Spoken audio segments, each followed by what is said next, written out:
जब आप किसी को लद्दाख कहते हुए सुनते हैं तो आपके दिमाग में सबसे पहले क्या आता है?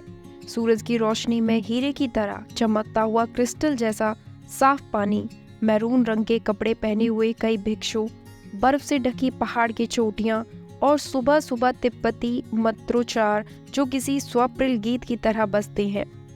जिस क्षण आप इस जादुई भूमि पर उतरते हैं, आपको पता चल जाता है कि आप स्वर्ग में हैं। लद्दाख भारत के उत्तरी हिस्से में स्थित एक खास क्षेत्र है जो जम्मू और कश्मीर का हिस्सा था। यह क्षेत्र अपनी अद्भुत प्राकृतिक सुंदरता, पहाड़ों, झीलों और बौद्ध संस्कृति के लिए जाना जाता है। लद्दाख का मुख्यालय लेह है। यहाँ की जनसंख्या मुख्यतः बौद्ध और मुसलमानों की है। इसकी ऊंचाई लद्दाख समुद्र स्तर से लगभग 3000 से 5000 मीटर की ऊंचाई पर स्थित है।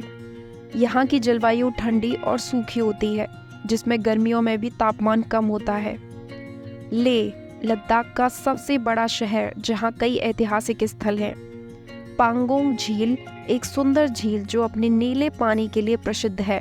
नुब्रा घाटी यहाँ की ऊंची घाटियों और थल सेना घोड़े और इसे खास बनाते हैं। लद्दाख की संस्कृति बौद्ध धर्म पर आधारित है। यहाँ के लोग रंगीन त्योहार, पारंपरिक नृत्य और संगीत का आयोजन करते हैं। बौद्ध मठ और स्तूप भी यहाँ की संस्कृति की महत्वपूर्ण हिस्सा है। लद्दाख एक अद्वितीय और शांतिपूर्ण पर्यटन स्थल है जो साहसिक गतिविधियों जैसे ट्रैकिंग और रिवर राफ्टिंग के लिए प्रसिद्ध है। लद्दाख के पहले निवासी खाना बदोश थे जो नवपाषाण काल के दौरान अपने याक के साथ आए थे। बाद में भारत से तिब्बत में कैलाश पर्वत की यात्रा करने वाले बौद्ध तीर्थयात्री सिंधु घाटी में स्थायी रूप से बस गए और बौद्ध धर्म लेकर आए जो इस क्षेत्र में मुख्य धर्म के रूप में उभरा। सदियों से लद्दाख के राजाओं ने कश्मीर से तिब्बत तक एक राज्य की स्थापना की जो किलों और बड़े मठों द्वारा संरक्षित था। लद्दाख पर अक्सर पश्चिम से मुस्लिम सेनाओं और पूर्व से तिब्बती सेनाओं का हमला हुआ करता था। राज्य नामग्याल राजवंश के तहत पुनर्जीवित हुआ, जिन्होंने नेपाल तक क्षेत्र का विस्तार किया और लेह में एक नई राजधानी बनाई। 19वीं शताब्दी के दौरान लद्दाख पर जम्मू से डोगरा सेना ने आक्रमण किया और यह जम्मू और कश्मीर राज्य का हिस्सा बन गया। 31 अक्टूबर 2019 को लद्दाख को जम्मू और कश्मीर के बाकी हिस्सों से अलग कर दिया गया और एक स्वतंत्र राज्य बन गया। लद्दाख को 2 जिलों में विभाजित किया गया, लेह जिला और कारगिल जिला। लद्दाख को भारत के सबसे दिलचस्प स्थानों में से एक क्यों माना जाता है? इसके कई कारण हैं, आइए जानते हैं क्यों। लद्दाख में एशिया की सबसे बड़ी दूरबीन है। अगर आपने कभी सुना है कि देवता पहाड़ों में रहते हैं, तो ये सच है। लद्दाख में भारतीय खगोलीय वेधशाला में एशिया की सबसे बड़ी दूरबीन है जो 4500 मीटर से अधिक की आश्चर्यजनक ऊंचाई पर है। यह लद्दाख को तारों को देखने वालों और खगोल फोटोग्राफरों के लिए एक केंद्र बनता है। यह भारत की पहली रोबोटिक और दुनिया की सबसे बड़ी दूरबीन है। यह एक ऐसी भूमि है जहां गुरुत्वाकर्षण विफल हो जाता है। मैग्नेटिक हिल या तथाकथित ग्रेविटी हिल एक ऐसी पहाड़ी है जो आपको ऊपर की ओर खींचती है। इसके पीछे का विज्ञान जानने में रुचि रखते हैं। खैर, यह पहाड़ी एक ढलान वाली सड़क है। आसपास की ढलानें इस तरह से बनाई जाती हैं कि यह ऊपर की ओर जाने वाली सड़क का भ्रम पैदा करती हैं। यहाँ दुनिया का सबसे ऊंचा पुल है। द्रास और सुरु नदियों के बीच स्थित बेली ब्रिज दुनिया का सबसे ऊंचा ब्रिज है। इसे मूल रूप से युद्ध के दौरान नदियों के बीच से तेजी से निकलने के लिए सेना द्वारा बनाया गया था।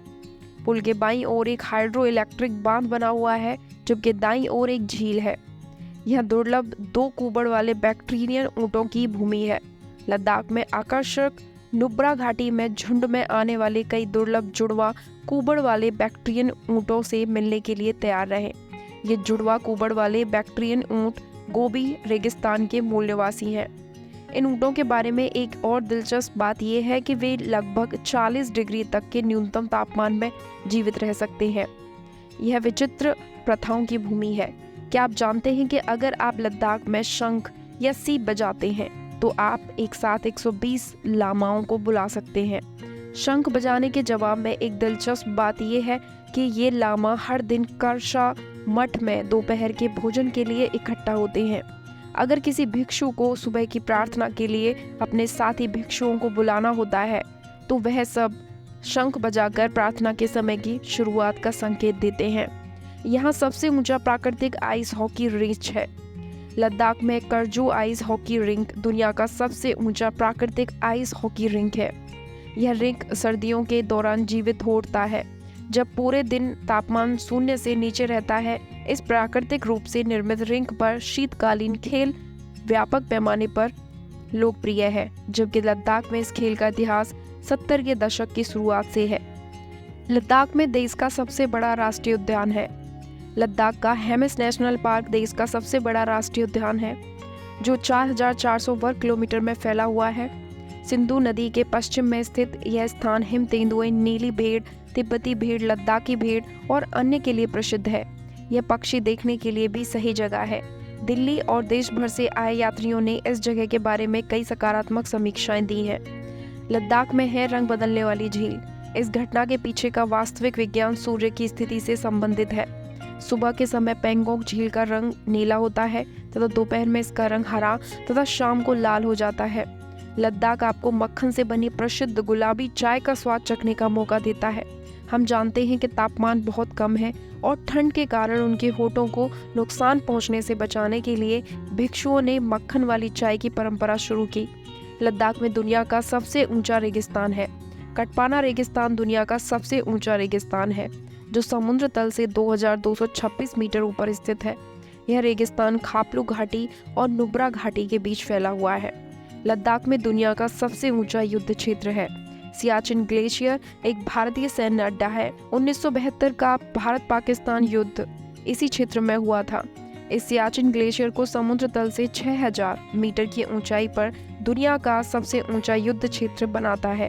इस जगह पर दुनिया का सबसे ऊंचा टेलीफोन बूथ भी है। दोपहर के समय भी यहाँ का तापमान -14 डिग्री सेल्सियस तक गिर जाता है। लद्दाख भारत का सबसे ठंडा निवास स्थान है। द्रास भारत का सबसे ठंडा निवास स्थान है, जहाँ तापमान -45 डिग्री सेल्सियस तक पहुँच जाता है। द्रास पृथ्वी पर दूसरा सबसे ठंडा निवास स्थान है। लद्दाख के लोगों के जीवन के बारे में बात करें तो वे पारंपरिक रूप से खानाबदोश देहाती जीवन जीते हैं और ईमानदार होते हैं। लद्दाख के लोगों के व्यवसाय के बारे में बात करें तो उनमें से 90% अपनी आजीविका के लिए सिंधु नदी पर आधारित कृषि पर निर्भर है।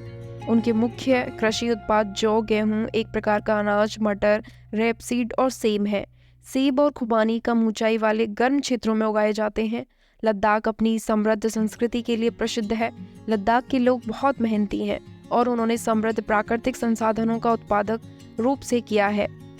भेड़ पालन लद्दाखी लोगों का दूसरा पेशा है। लद्दाख में चरवाहों और चांग पास के नाम से जाना जाता है। वे लंबी झबरा बकरियों और भेड़ों की देखभाल करते हैं, जिनके ऊन से मशहूर कश्मीरी पश्मीना शॉल बनाई जाती है।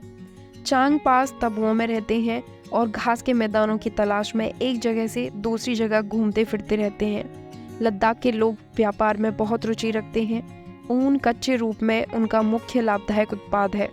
लद्दाख के लोगों के भोजन के बारे में पुरुष अपने माल के लिए अनुकूल कीमतों की तलाश में लंबी दूरी की यात्रा करते हैं, जिनमें नमक, सूखे मेवे और सुसंस्कृत मोती और अर्ध कीमती पत्थर शामिल हैं। बदले में उन्हें चाय, तंबाकू, अनाज, चीनी, अन्य आवश्यक सामान मिलते हैं। तेज दौड़ने वाली टट्टुओं पर पोलो खेलना लद्दाख का सबसे लोकप्रिय मनोरंजन है।